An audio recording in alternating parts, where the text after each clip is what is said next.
express entry points are high, and less than 50% of the temporary resident population that are currently in Canada will be able to become permanent residents in the next 3 years.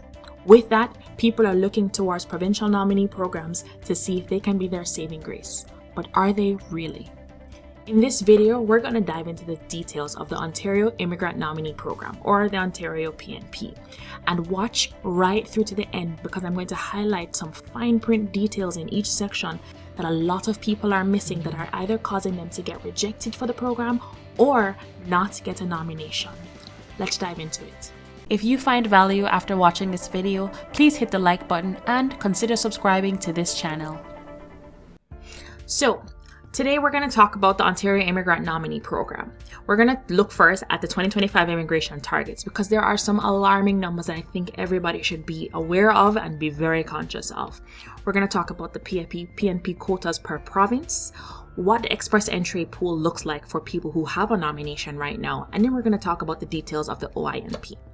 So for starters, just a quick disclaimer, housekeeping, anything you see here is for information purposes only. Let's just take a quick look at what happened between 2024 and 2025 when the government decided that, oh wait, something's happening, the place is on fire, let's out the fire.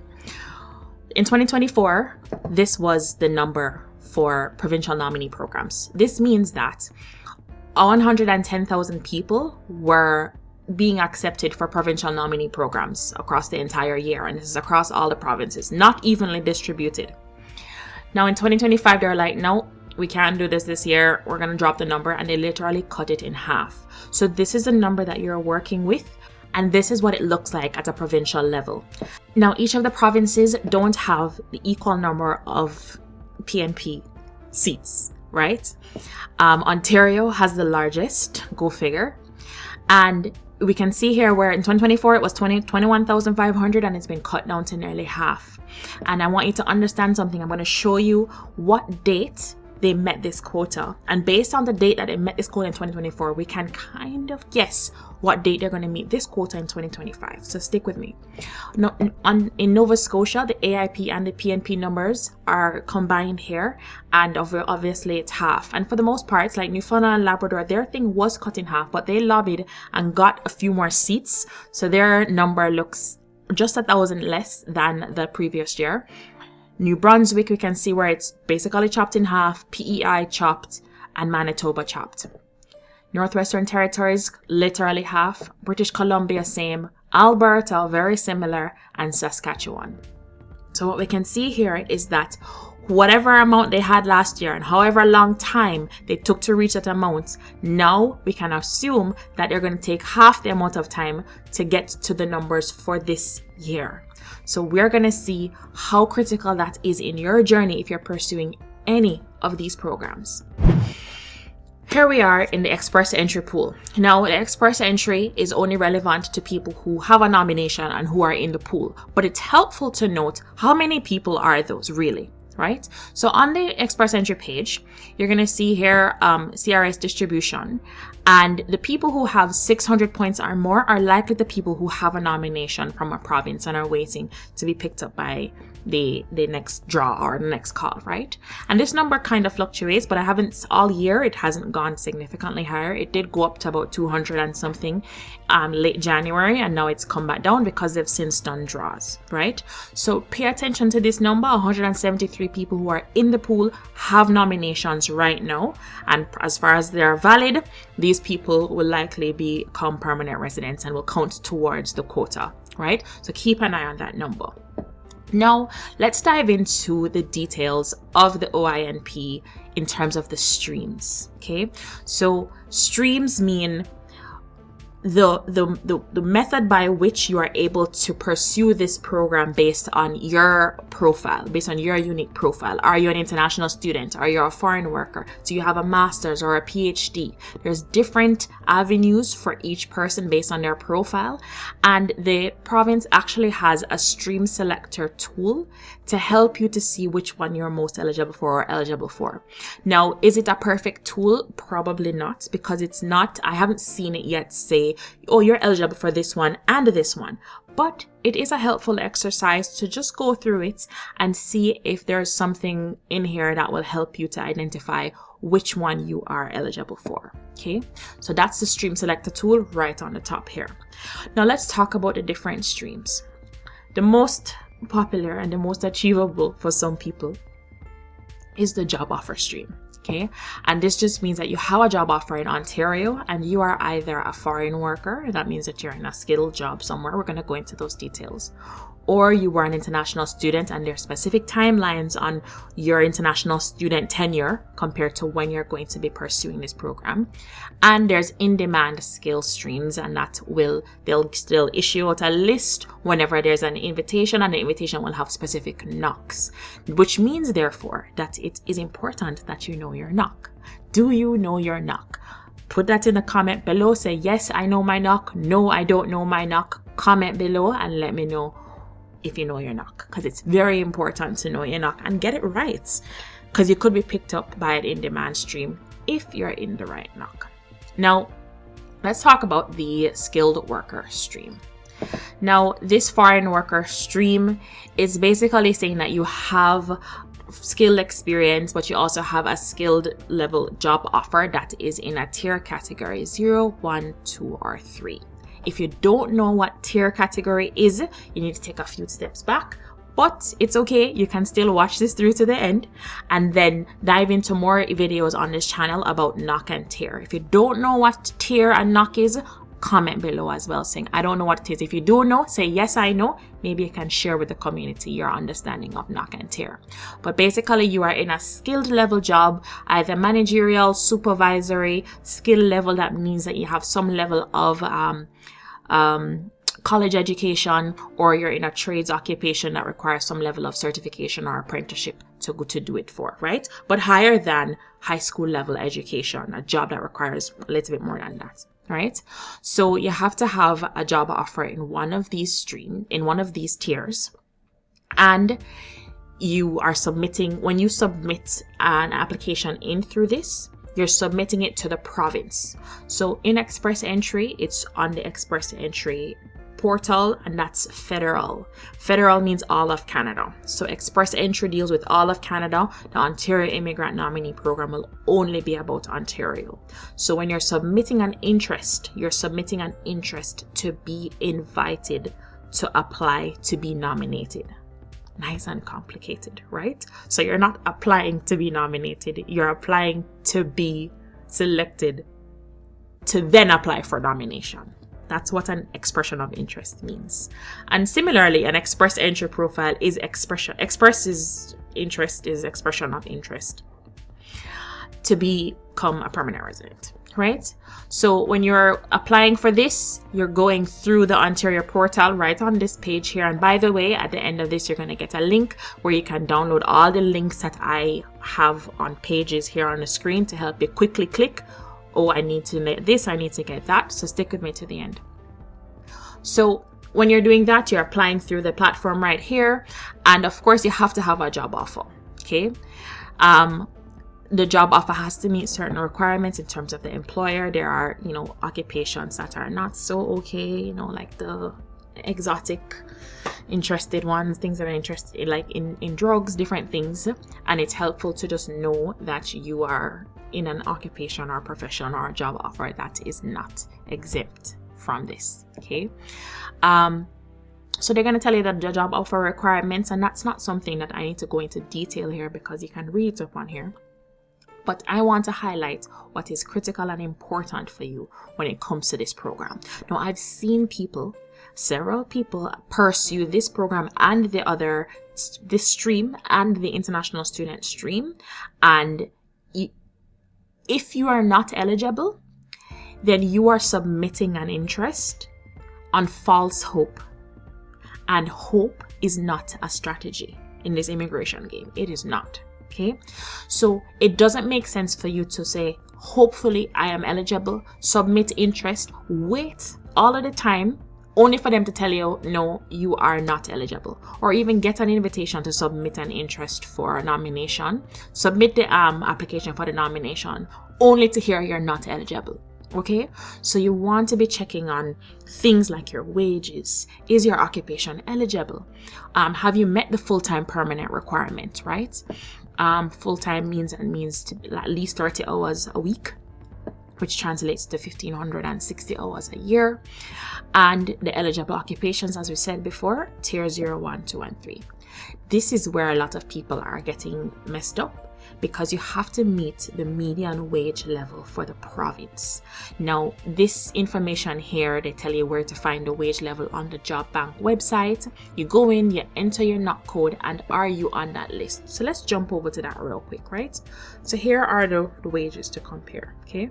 You want to say, okay, job title, and then maybe you can say human resource manager, okay? And let's say search.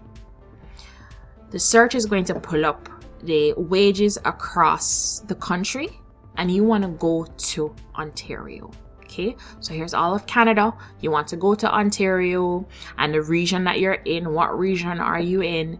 Choose your region, and your hourly pay needs to be this or higher. A lot of people are missing that. Okay, and it's unethical to say, oh, employer, I need to meet these requirements. Can you pay me a bit more? Especially if somebody else is also in that position and they're not getting paid more, and you're just getting paid more just to meet this requirement. Now, if an employer is willing to do that for you, good for you. However, if they say no, understand that they're saying no in the context of just ethically, it's not fair to somebody else. Okay, so make sure that you're meeting this median wage, and this is no joke, $59 an hour, right? That's pretty high. That's Toronto, right? So that's the highest that you're gonna see. No. Northwest region, $65 an hour, right? So then when you click in here now, you're gonna go and see what cities or so are considered as Northwest region. Okay, so you want to make sure that you are meeting or exceeding the median wage level, right? So the pay of the job offer must meet or be higher than the median wage for that occupation, specific to Ontario where you're working. Okay, very, very, very key. So it's a helpful exercise to like create yourself a little spreadsheet and say, all right, this is my occupation, this is my NOC, this is how much I get paid, this is what the median wage is, right? Maybe you can lobby for yourself to get paid just based on the fact that you're being paid less than the median, but there's a low, median, and a high. So within that range, it's legal, right? Now this PNPs generally have a little whiff of LMIA. LMIA, Labor Market Impact Assessment, means that the employer needs to show the country, the government, that we can't find anybody in Canada to do this job. So we have to get this non-Canadian, this non-permanent resident or a non-Canadian to do the job, right? So it could be somebody from outside the country or a temporary resident inside the country who can then go through Provincial Nominee Program and become permanent because your position is urgent and necessary.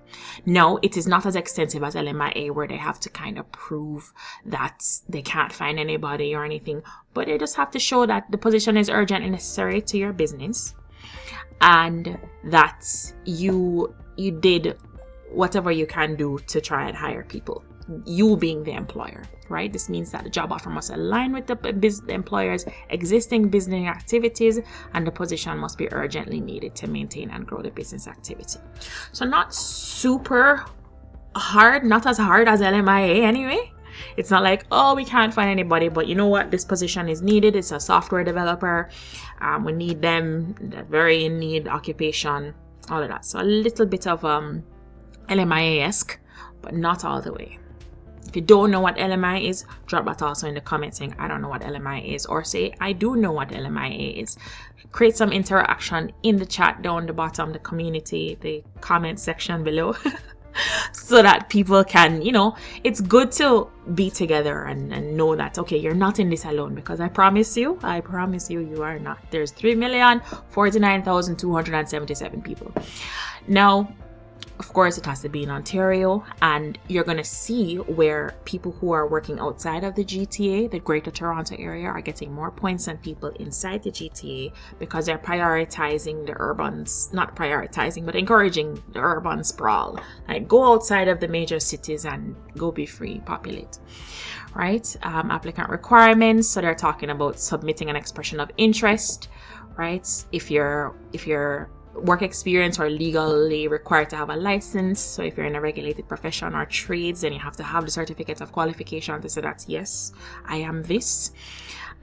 Intention to live in Ontario. Like, I know of somebody who got an invitation to apply for Ontario nomination, got the nomination, then applied for PR, but was not living in Ontario. And they contacted the person and said, listen, we need to prove that you have intentions to live and reside in Ontario to continue processing your application. And we need this within 7 days. Okay. This person relocated to Ontario very quickly within 7 days. Like, he had intentions to move to Ontario, but was also waiting for the processing to happen. But they're like, no, we need to show that you prove. So do you need to get up and move? Not necessarily. Do you need to have a moving plan or an itinerary to say that this is where I'm going to live? I have a lease agreement signed that to take up occupancy on this date. And I have a job offer from an Ontario employer, whatever the case may be, to show that you prove that you intend to live in the province. You do that. I have bank accounts, or I have my driver's license. I just got my driver's license in Ontario and I'm working towards this, whatever the case may be. You have to show that you're intending to live there, right?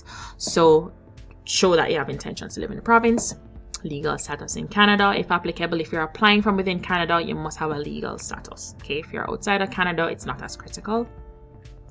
There are special things for people who are in healthcare, in physicians in that field. And then it goes into the employer requirements. So this one is pretty kind of straightforward, right? Here are we're talking about being outside of the GTA, being inside the GTA. This is outside, this is inside, and what that would look like. It says we will work at more than one location. So here's the requirements for the employer now, right? So the employer, if they are inside the GTA, right, the employer must have at least 5 full-time employees who are Canadian citizens or permanent residents first. So if they don't have 5, that job offer that they're giving you is invalid because they haven't met this requirement. Okay.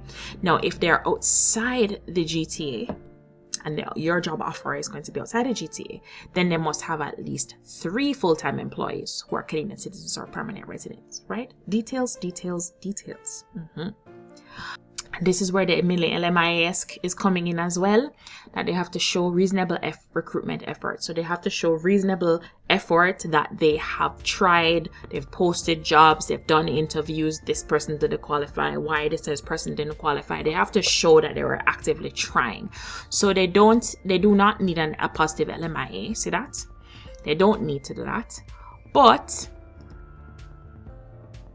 they need to show that they're trying to maximize or prioritize hiring Canadian citizens and permanent residents, right? Which, I mean, I know that people might not like it, but it makes sense, right? And most importantly, right, it's not enough if you're submitting an interest in any of the job offer streams and you don't know if your employer is going to support this application by filling out the employer form, then it's also false hope. Okay, this is a process that involves you and your employer, and if your employer is not on board, you're wasting your efforts in pursuing this program, right? And you're also taking up space that somebody else could otherwise occupy, right? If your employer said, no, I'm not filling out no form, don't submit an interest under a job offer stream. Only do that if you know that your employer is going to support it. Now, here's what the job offer, the platform here. The platform looks like here, and it tells you the employer form. Now, it's not an extensive form. It's pretty simple, but it does require the employer to do something, right? Which they have to be willing to do. right? And they also have to be willing to confirm that, yes, we have 5 Canadian citizens or permanent residents, blah, blah, blah. We make X amount of income. They're not going to put that on the paper, but they need to make sure that they satisfy the requirements in order for your job offer to be valid. Okay. Now, here are the scoring factors for this. Now, we're going to go into that just a little while. We're going to go over to the next stream, and then we're going to talk about the scoring factors. Once we talk about the 3 streams. Okay, so let's jump over to the next stream. So that is the foreign worker stream. You have a skill job, tier 0 to 3. Your employer is supporting you by doing the job offer form. You meet the median wage, and they have made reasonable effort to try and hire somebody. So here's the international student stream. Okay, also somebody with a job offer. This entire thing is job offer driven, employer driven. So this one has similar requirements in terms of the tier. Your job offer needs to be tier 0 or 3. All right, same process. You're submitting an interest. Hey, I'm interested in being nominated. They say, okay, we accept your interest. Apply for nomination. You apply for nomination, and then with that nomination, you apply for PR, either through express entry or through non-express entry. Now, the job offer requirements are pretty similar in terms of where reasonable efforts, all the similar things that we mentioned in the previous stream. However, because this is tied to international student stream, it matters your status or your past status as an international student, but there's a time frame within which that matters. Outside of that, you're just a federal worker. Okay, I'm going to talk about the time frame in just a second. So this one, though, compared to the previous federal worker stream or foreign worker stream, you're okay in the low wage level. Okay, so like, you're a student, we're not going to be so strict on you, don't worry, you can work in the low wage. So in the low wage for this NOC that we looked up, this one was the human resource manager.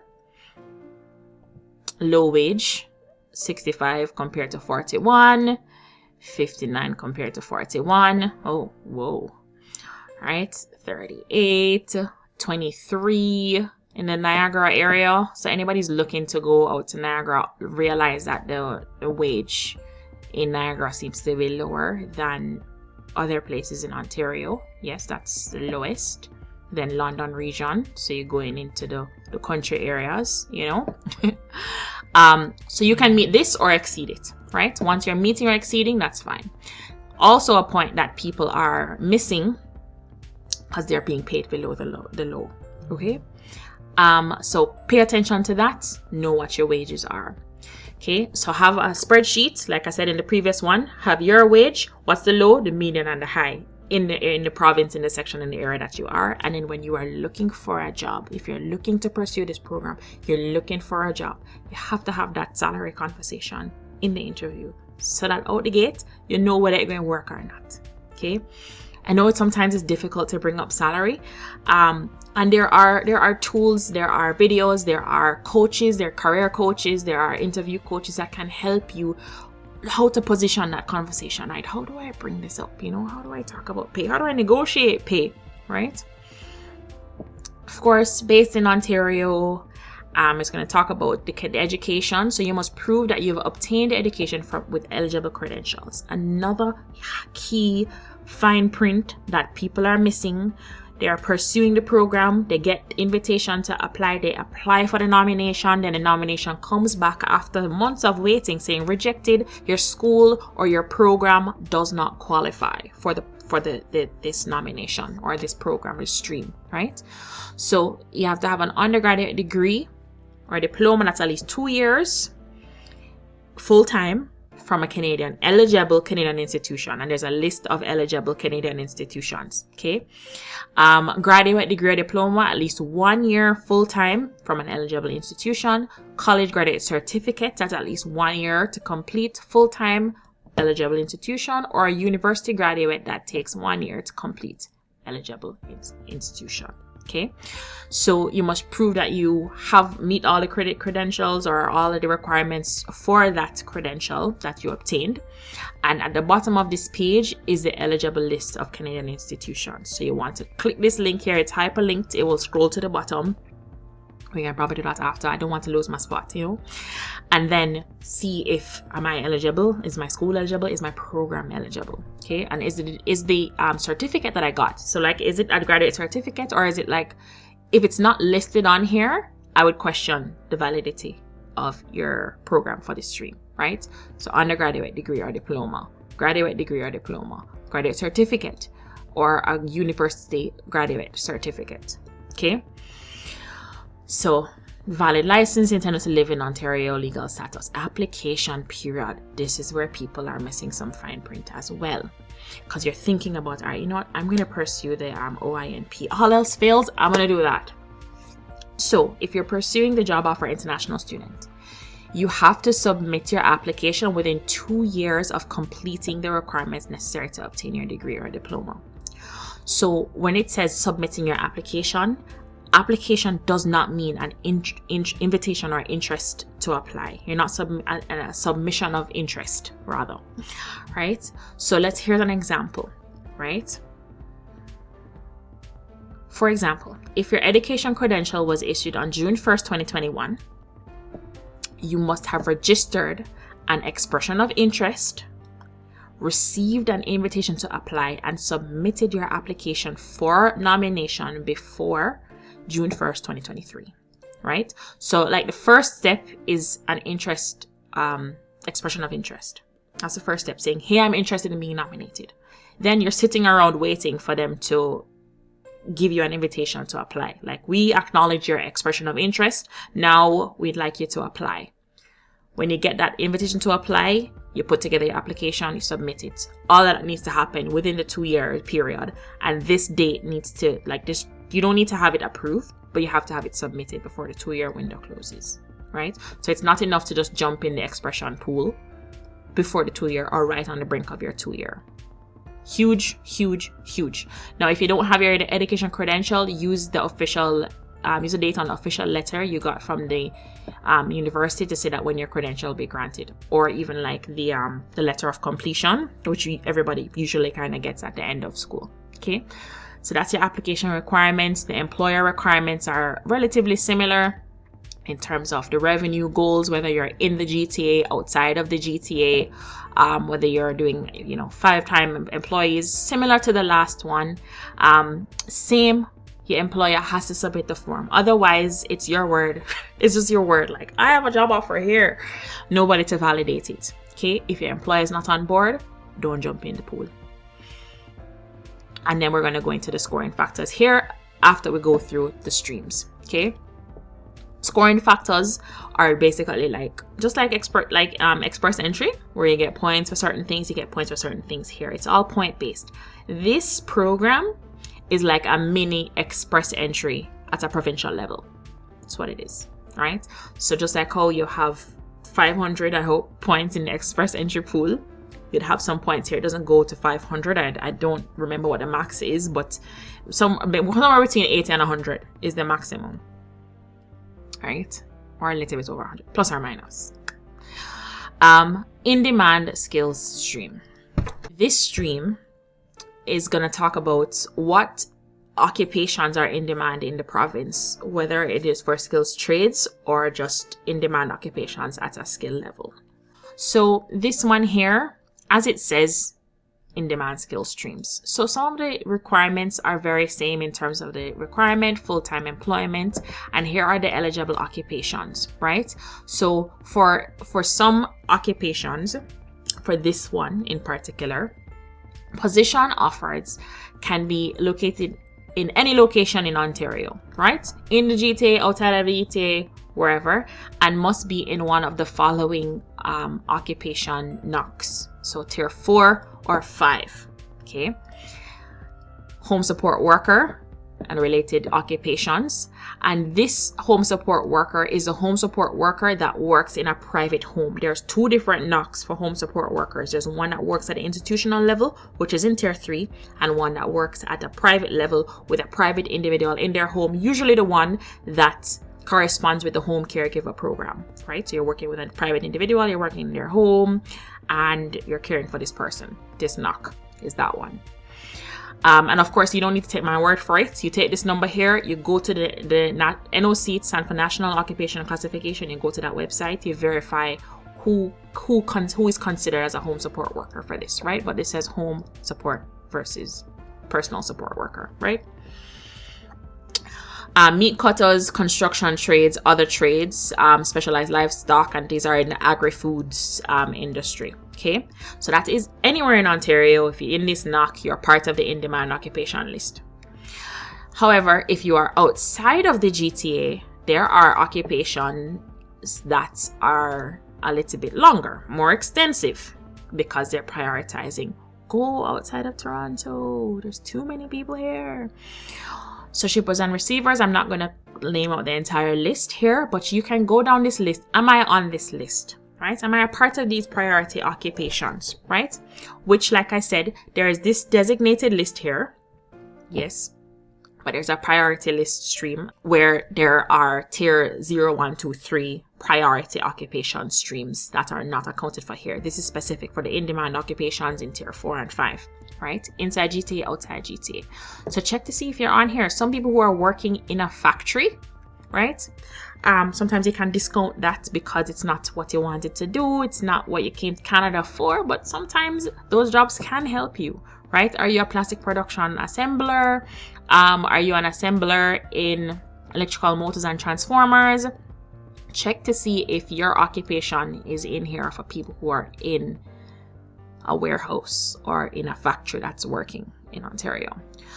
You do have to meet the median wage level, so it's always good to pay attention to. So let's check for this now. Let's check an assembler. No, not for that one. Let's check on a machine operator, electrical apparatus manufacturing, or mechanic. Let's do this one. This one seems a little bit more straightforward, you know. Oh, it wants the occupation, not the NOC, right? So we go back to our wages thing, and we're gonna put in that one.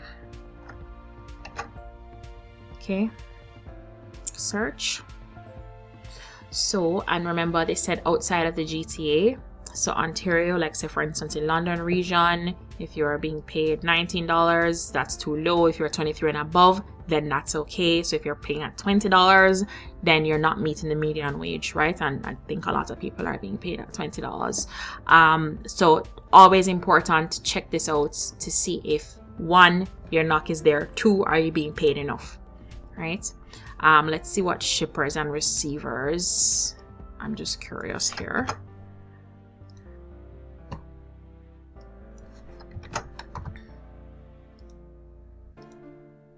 Shippers and receiver in Ontario. So median wage is 20. There's a $20 there. 20, 20, 20, 21, 21, 21, 21, 21. All right. So pay attention to the median wage, like we said. Of course, many LMIA make sure that they have reasonable efforts, showing reasonable efforts to recruit based in Ontario.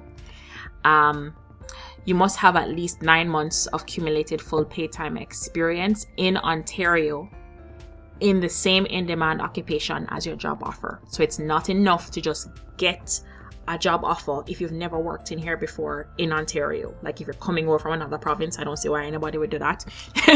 But if you aren't, right, you have to be in the same ox. So if you're looking for a shipper and receiver, you have to have at least 9 months experience. Even if you change job and get a new shipper and receiver occupation and that employer is willing to sponsor you, then that's fine, as long as you have the 9-month full-time work experience equivalent in Ontario in the same occupation, not the same employer, just the same NOC occupation, right? You must have gained this experience within 3 years prior to the date you submit your application, right?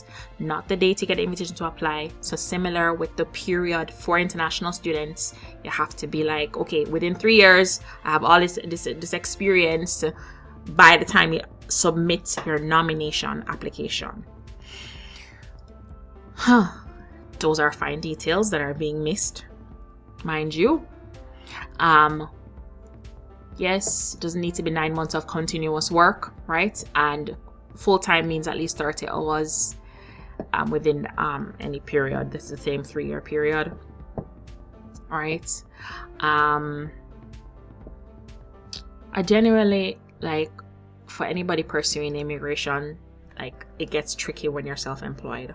I don't recommend it for immigration purposes. It's not impossible, but it gets really tricky in terms of validating that you actually do what you do because you're your own boss. So there's, unless you're like a doctor, or there's specific exemptions for people who are in healthcare, who are physicians, who have an independent practice or something like that, and they're technically self-employed, right?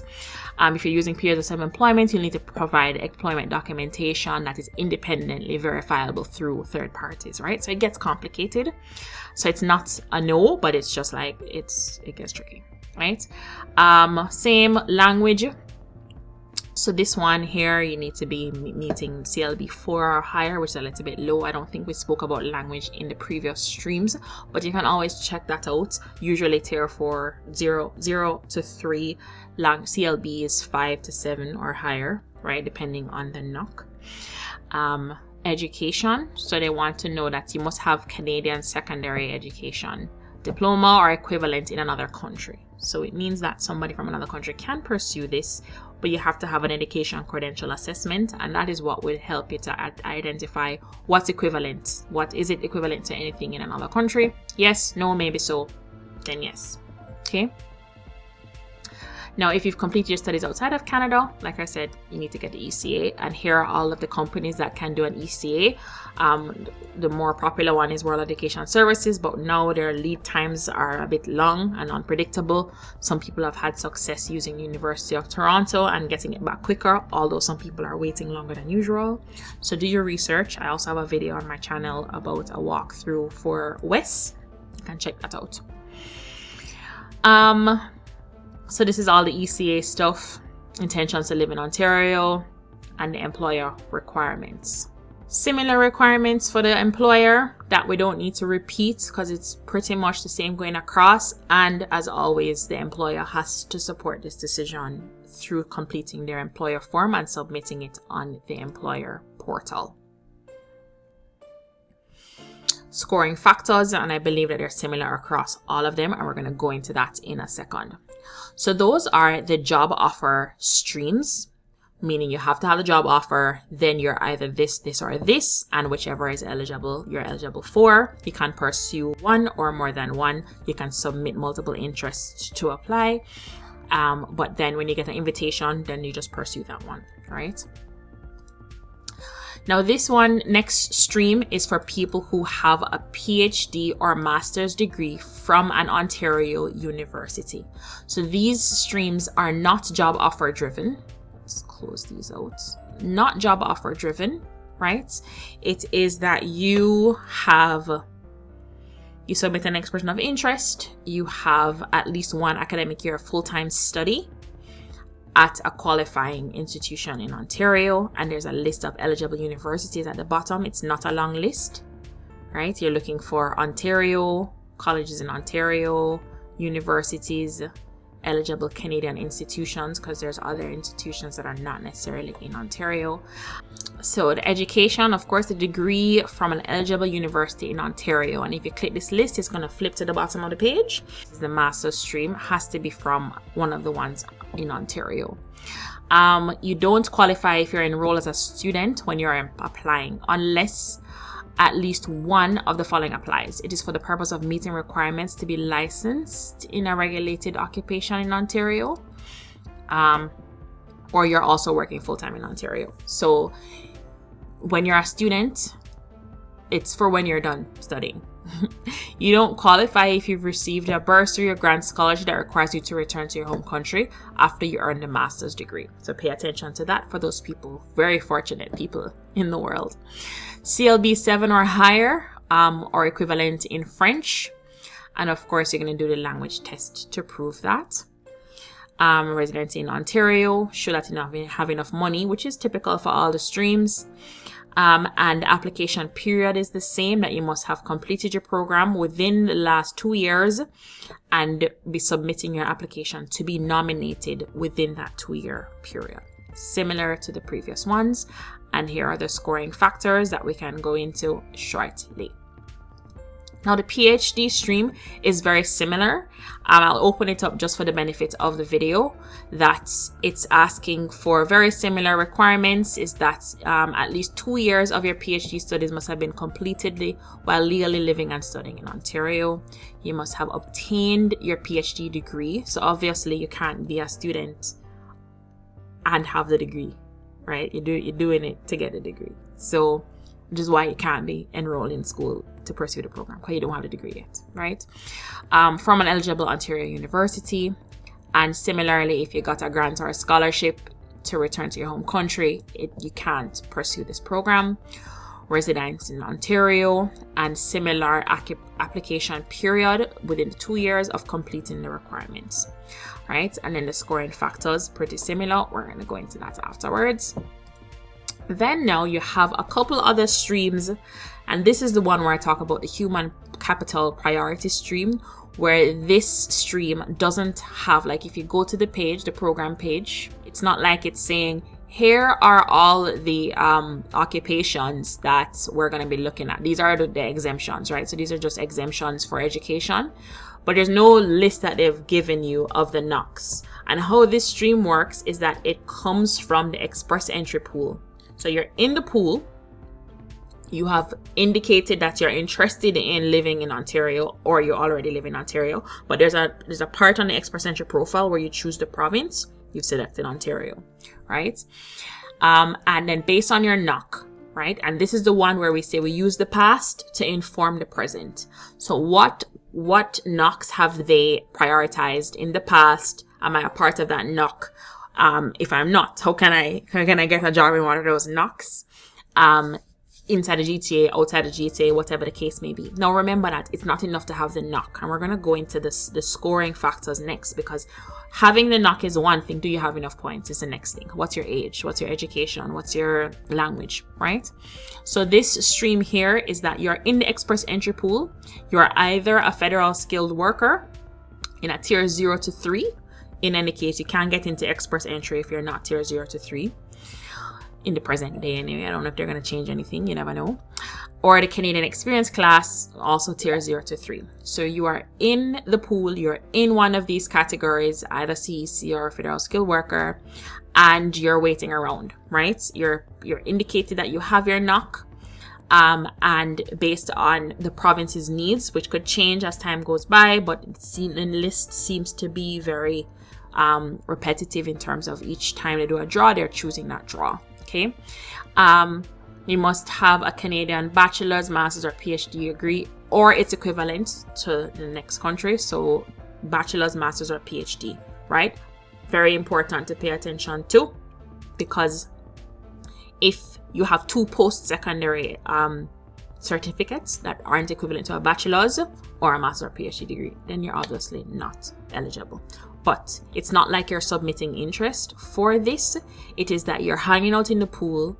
The province invites you to apply for an invitation based on your profile in express entry. So there's nothing to do here apart from get it right to be nominated. Get your profile right to be nominated. In any case, always get your profile right, right? Language, CLB 7 or higher. That's typical for express entry. It's 5 to 7 depending on your NOC. Settlement funds, and of course, to get into the express entry pool, if you're working in Canada or if you have legal status to work in Canada, you don't necessarily need to show that you have the funds that are listed on the table, but it's helpful to show that you can support yourself so that you're not concerned for you. Intentions to live in Ontario. If you choose to be assessed for the federal skilled worker program, right, you have to be eligible in the context of the 67 points. So in any case, if you're a federal skilled worker and you're not getting into the express entry pool, it's saying you're ineligible even though you have the work experience, you have all kinds of things. It could be that you're not meeting this 67 point minimum. Okay, and this 67 point is different from the CRS score, right? So if you're nice and confused now, welcome to Canadian immigration. I'm Christina. Comment below if you've gotten to this point. Put a dinosaur emoji in the comment section to say, I've gotten to this point and I'm still with you and I'm trying to keep up. So this is that program here, right? Like it says, it's the express entry immigrant stream under OINP. It gives foreign workers a chance to work and live in Ontario, and you have to have a valid immigrant profile in the express entry pool and receive a notification of interest from Ontario before you can apply online to be nominated by Ontario government for permanent residence. Okay, so that is how this stream works. Skills trade stream is somebody who is in one of the very specific skill trade occupation NOC codes, right? Generally if you're skills trades, you're in skills trades, because like in express entry you're in the skills trades stream because you have that NOC, right? So it works the same way in that you're not a federal skilled worker or a Canadian experience class. Instead, you're a federal skills trades worker. You're in the express entry pool and you have met the minimum requirements and you're just swimming around in the pool, and then Ontario will reach out to you if you look good enough, if you're shiny, So of course the major trades groups, and if you're in trades, I think you'll know. You have a certificate of qualification of the sort. But again, if you don't know your NOC, you need to know your NOC. If you don't know your NOC, drop it in the comments. I'll send you the video. Work experience must have been obtained within the last 2 years from submitting your application for your nomination. And you are in one or more of the occupations that you are identifying on the express entry profile, and you're in Ontario while maintaining legal status in Canada. Okay. It talks about how much experience you have, up to 1 year. So you want to go through these and see if you are meeting the requirements. Country of residence in Ontario's legal status. You must be living in Ontario and hold a valid work permit at the time you apply. So this is not, of course, open to people who are in their home country. Can they join the express entry pool? Yes. Will you be picked by Ontario? No. Right? So you must be living and working there. If your work permit expired, you can still apply. So you must be submitting an application to IRCC to extend or renew your permit. So you're basically on what they're calling maintained status now, which was implied status. This is what most people know it as. So you are on implied status, currently residing legally in Ontario, and you must remain in Canada. When you're in implied status, do not leave the country. Okay, that you kind of just avoid the implied status bit of it, and you have to wait or apply for some special conditions to return. Okay, so don't do it. You're not required to have a job at the time that you apply. So this is a skills trade express entry stream. You're in the pool, you've met the minimum requirements, and you're waiting around for them to submit you an invitation. Your CLB is 5 or higher, English or French, and you have enough funds, intentions to live in Ontario, right? So this is express entry driven. You have to be in the pool in a skills trade. Boom, they pick you out of here. Then you have the French speaking skilled worker stream. Ding, ding, ding, ding, ding. French is knowing French, having French as a language opens up several streams for you, right? Even if it's not streams towards permanent residency, it could be streams to a work permit. That if you are probably getting close on the whole work permit thing and you already have like a legal work permit, you can pursue an employer who will then help you to get a francophone mobility work permit to extend your current work permit, right? So there's so many streams that just knowing French opens up for you. So we're going to look into that right now. We're just going to make sure that we have what we want to have open, and this is through express entry. So you're in the express entry pool, you show that you have French because you've done the TEF exam, and you're French in the express entry pool for TEF. Let us see what they're talking about language. Okay, so draw requirements, use the date of your notification, blah blah blah blah blah. Okay, right. Work experience. You must decide which of the following 2 federal programs you would like to be assessed against. So FSW or Canadian Experience class. You can't be both. Okay. Under the federal skilled worker, same 0 to 3. Okay. Continuous means no breaks in in employment over 1 year period. Or CEC, same requirements, and you can see what the length of experience is required here. Education, so Canadian bachelor's, master's, or PhD equivalent, so it doesn't need to be Canadian, but or equivalent, and it is proven to be equivalent through an ECA. And then your language, so CLB 7 and French at the CLB 7 or higher. So you must be able to read, write, and speak English at CLB 6 and French at CLB 7 or higher. And generally, the CLB is kind of just the overall range, and it kind of means that you have probably 77777 in all of the language areas. So you can look at the table to see how it converts. But generally, for the French-speaking category in express entry, it's CLB 7 or higher. Okay, so the test date, we know that test dates expire within 2 years, and the test that they require, and the other relevant things, right? Legal status in Canada, federal skilled worker program. If you're going to be at FSW, you have to have at least a 67 points. If you have no idea what the 67 points thing is too, comment again below saying, what is the 67 points thing? Can you send me the link? And I'll send you the link. Right? So this is your in express entry pool. You have French at CLB 7, you have English at CLB 6, and you're a skilled worker in a tier 0 to 3 occupation. Now, those are all of the streams. There are specific tech draws, and there are different draws, different occupations that get picked up in the human capital priority stream. So those are things to learn about, but the tech draws happen also in the express entry human capital priority stream. So right now, we're going to look at the previous rounds, right? So this is the OINP invitations to apply. So remember that you're in the pool and they submit an invitation to apply.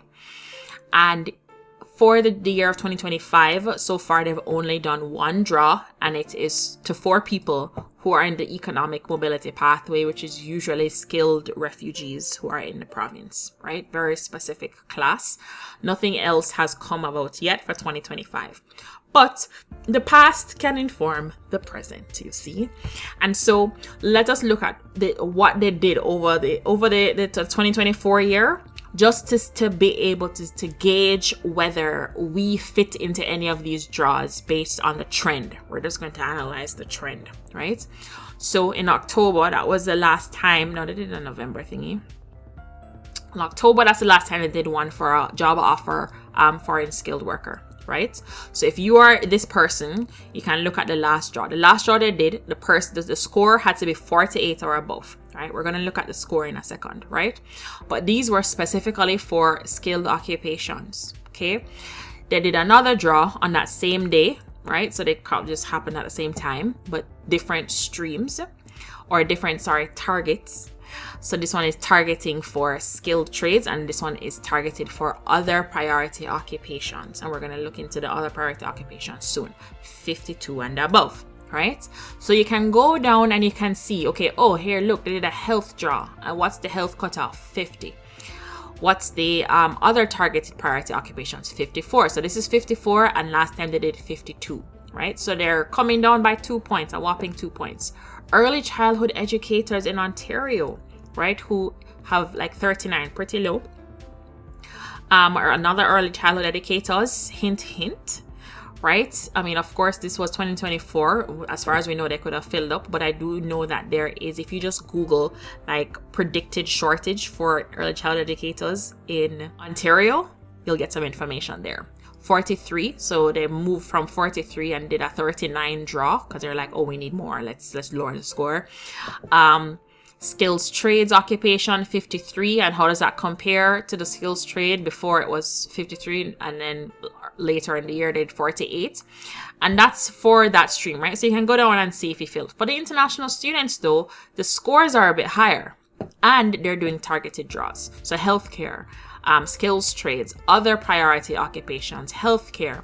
And then the last time they did a general draw for the international students, general draw means anybody. So no specific NOC or occupation. General draw, it is people who have 72 and above. So realize the general draw is higher, although this was pretty high for healthcare occupations. Wow. Right? Skills trades, 66. Here's a tech. Here's a tech draw, health and tech. Another general draw in February of last year, and pretty high scores, right? And here's the in-demand stream, general draw for the people, 34, very low. Masters, PhD people, entrepreneur stream, and then you can go down to 2023, right? So now let us look at the scores, okay? So here is an example of the streams and the score ranking factors. Okay, so people get different points for different things. So if your job offer is in a tier 0 to 1, you get 10 points compared to somebody who has a job offer in a tier 4 category who gets 0 points for that, right? But generally the tier 4 people have their own stream, and we saw where the points in tier 4 were 34, right? Because they're getting less points just on the premise of their occupation, okay? Depending on how you're getting paid. So this is where, of course, you're meeting the minimum requirements for the position. But if you're paying $20 an hour, you're going to get 0 points. If you're going to get a little bit over 20 to 24, and of course, 40 or more, you're getting more points. Then they're talking about, your study or work permit status. Is it valid? 10 points. Not valid, 0 points. Okay.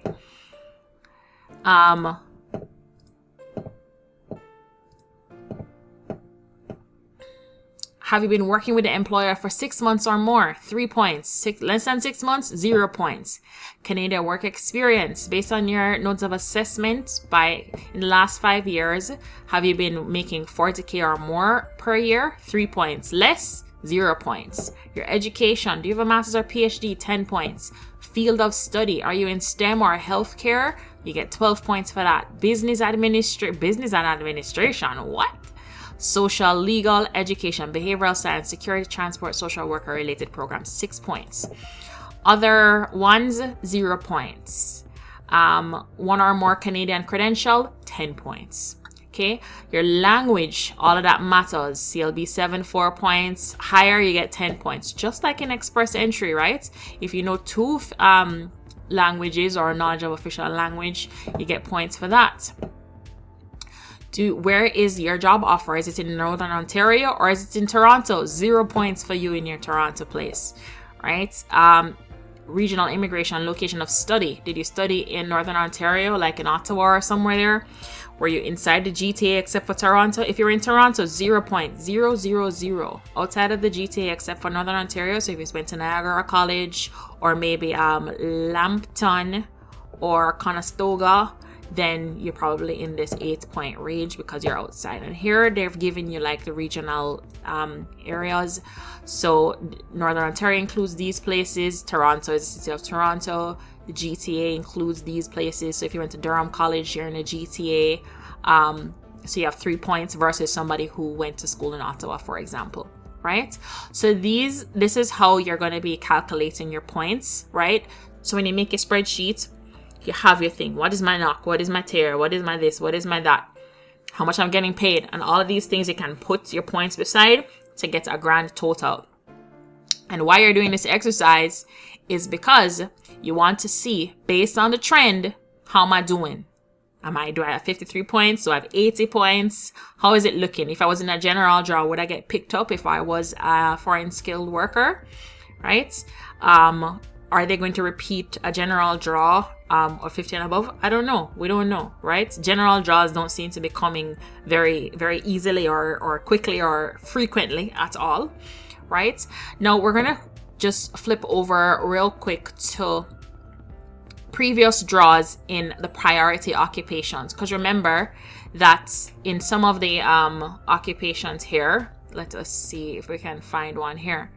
So a targeted draw, in July of last year, 77 and above, other priority occupations. What are those occupations? So when you click here, it's going to take you to a page that right now it's archived just because it was a 2024 list and now it's 2025. It'll like update in the 2025. So here's this page for the most recent information. So you can go to there. But right now, 2025 is not really looking any. There's nothing to look at for 2025 apart from program updates, right? But in here now, let us say we go to the October draw, and in October they did on the 8th they did a job offer stream for skills trades and other priority occupations. So when you click that now, it goes down and it lists out all the skills trades occupation people that they called. Then it goes to the other priority occupations, and this is the list that I'm telling you that based on just pattern, it seems to be a list that they're just reusing, but it could change at any time. So the payroll administrators are on the list, and that's a tier 3 job, right? So if you are in the express entry pool, this is your NOC. You meet all the other requirements for the program, and that is your primary occupation. Bloop. They're gonna send you an invitation to apply for nomination, right? There's HR managers in here for all the people who did HR, like lots of you, lots. See where this can make beneficial. Human resource professionals, if you're not the manager, remember you have to meet the median occupation, meet the median wage, remember all of that stuff. Mechanical engineer, purchasing managers, right? So, you know, like very achievable occupations on here. Custom ship and other brokers, pretty achievable provided that you're able to get into the express entry pool, right? To see. So that's the list there. A pretty long list compared to the other in-demand occupation list in the tier 4 and 5. But this is something graphic designers and illustrators, you know what I mean? This NOC is a NOC that would need to be in the primary occupation section of your profile. So when they said how do you want us to assess you in primary occupation, you have to show that this is my NOC, and you need to have at least 1 year experience in that, in your work history, for it to all work together. Okay, so that's how you go back to the past, see what's there, see how you can figure out your NOC. Again, figure out how to find your NOC, comment below. If you've gained value to this point of watching this video, please hit that like button and consider subscribing for more helpful videos like this, and share this video with anybody you think it may be helpful for. Let's dive into the next section. So now we're going to change gears and we're going to talk a little bit about this new REDI program that everybody's like, oh my gosh, making videos about. Okay, let's do it, right? So on January the 2nd, they launched this new program in Ontario. It looks similar to the Rural and Northern Immigration Program, but this one is very specific. It's chosen 4 communities and it's specific to Ontario, just Ontario, right? So it's called the Rural Economic Development Through Immigration. Lots of words, REDI, okay? And how this works is that there's 200 spaces per community, so total 800, right? All right, so here we go, right? So it launched on January the 2nd and it's gonna go until December the 31st, okay? There's four communities that are participating, and these are the 4 communities. Now, each community gets 200 seats, okay? If you ever just look on YouTube for REDI Ontario Immigration Program, whatever, and see how many people have viewed the videos, or even on Instagram, it's far more than 800 people, I can tell you that, right? And let's understand that Lambton Sarnia, people who are at Lambton College are probably close to this area right here. And I'm telling you that because I want you to think about these things when you're thinking about the program. I want you to think about it in isolation. Oh, there's this new program, let's go after it. I want you to think about it in the context of your situation, the global situation within Canada, or the national situation, right? And figure out really how does this program work for you. Okay, there is no application to this pilot program. You're not saying, oh, let me apply to this pilot program, kind of like the Atlantic Immigration Program or even the provincial nominee programs. There is no expression of interest for this program specifically, right? This works with the job offer streams. So remember the 3 job offer streams? These 3, right? So you're either this, or this, right? You have submitted an interest. You've submitted an interest and they are now going to have you there. And if you are eligible for this program because your job offer is in one of these, then they will pick you, or then they will issue you an invitation to apply for a nomination. So there's no pursuing this program. This program pursues you. Right? So here we go. So for 2025, 200 nomination spaces from OINP employer job offer streams are allocated to each of the 4 partnering communities. These nominations are specifically reserved for applicants with job offers in one of the 4 pilot communities. Okay, so eligible applicants, right? If you qualify and you are in any one of the streams with a full-time job offer, then you may qualify for the pilot. There are no additional criteria or separate application programs for the pilot. Eligible applicants can apply through the regular expression of interest through one of these 3, 1, 2, 3.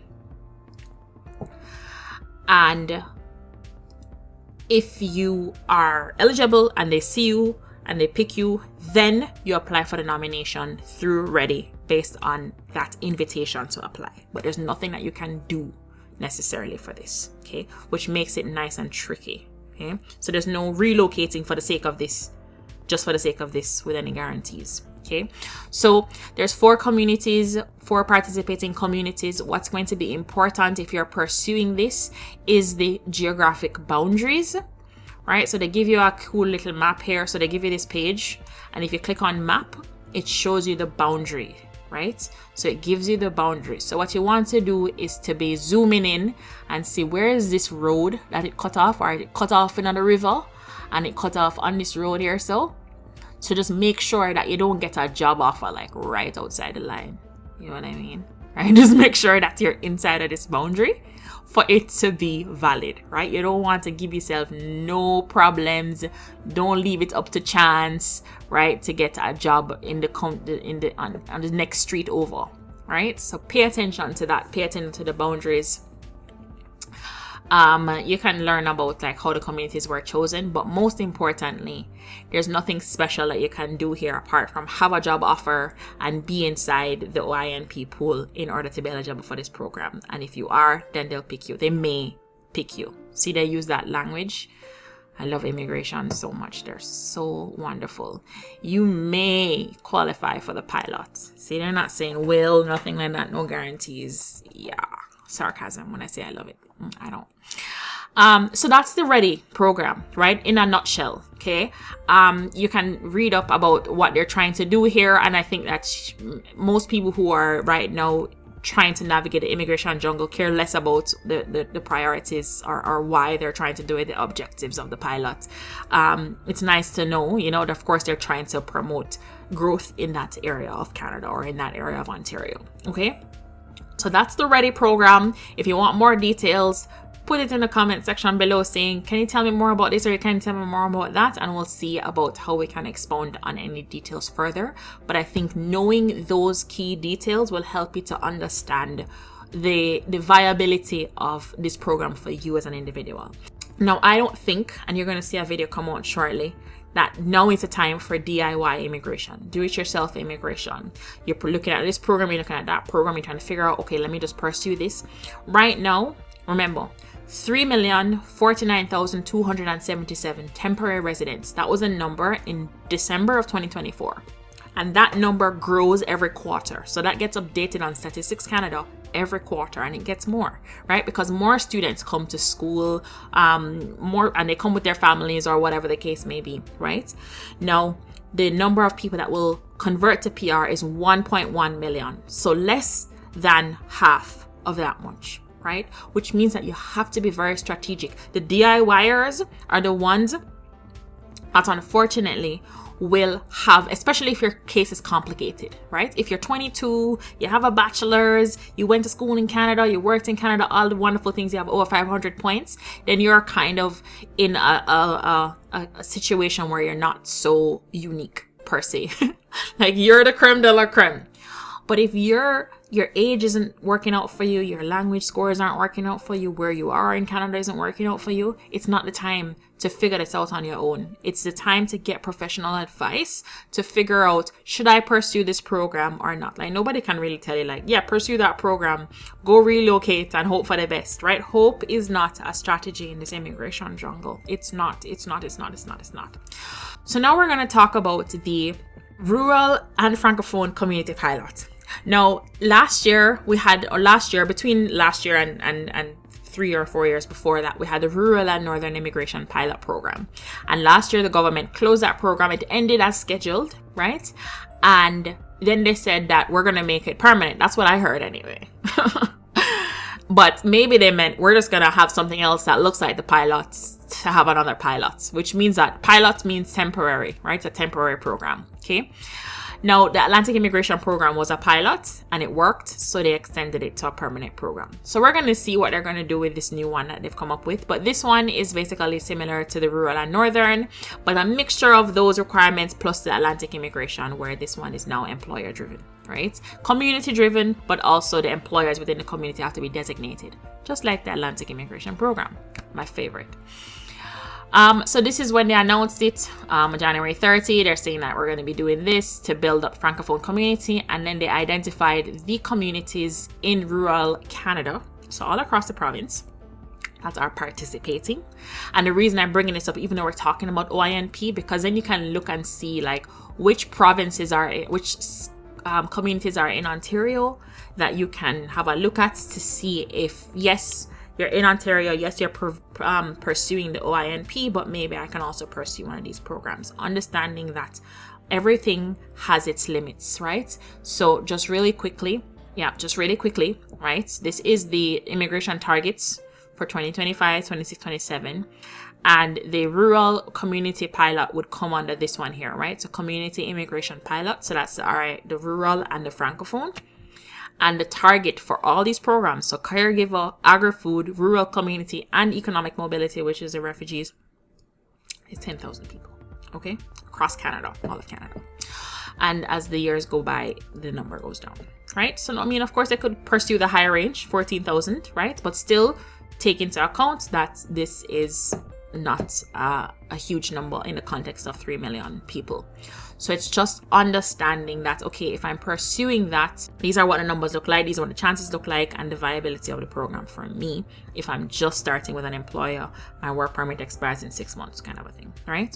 So just pay attention to that. And the reason we're bringing it up again is because it's relevant to Ontario, because there are Ontario communities in both the rural and the francophone. Right, so these are the francophone communities. Timmins and Sudbury are the ones, okay? And this program has its own website here saying that who can apply. It'll tell you who can apply. Of course, you have to meet all of the things. So like, stop delaying and taking your language test, stop delaying and getting your education credential assessment.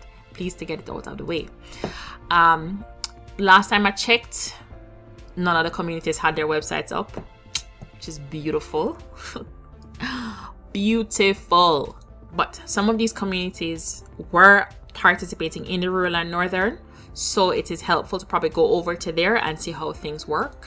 Now, notice that before, the employer did not need to be designated. You could just get a job from an employer. The community had to endorse it and then endorse the job offer and the employer.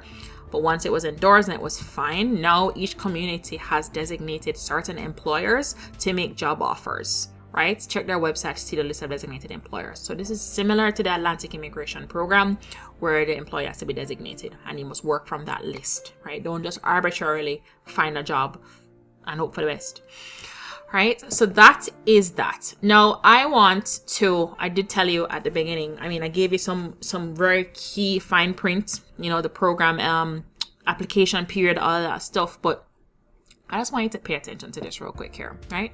So December 23rd, 2024, that was the end of the year. They announced that the allocation for nominations were reached. Now remember that last year the number was 21,000. So if they got to 21,500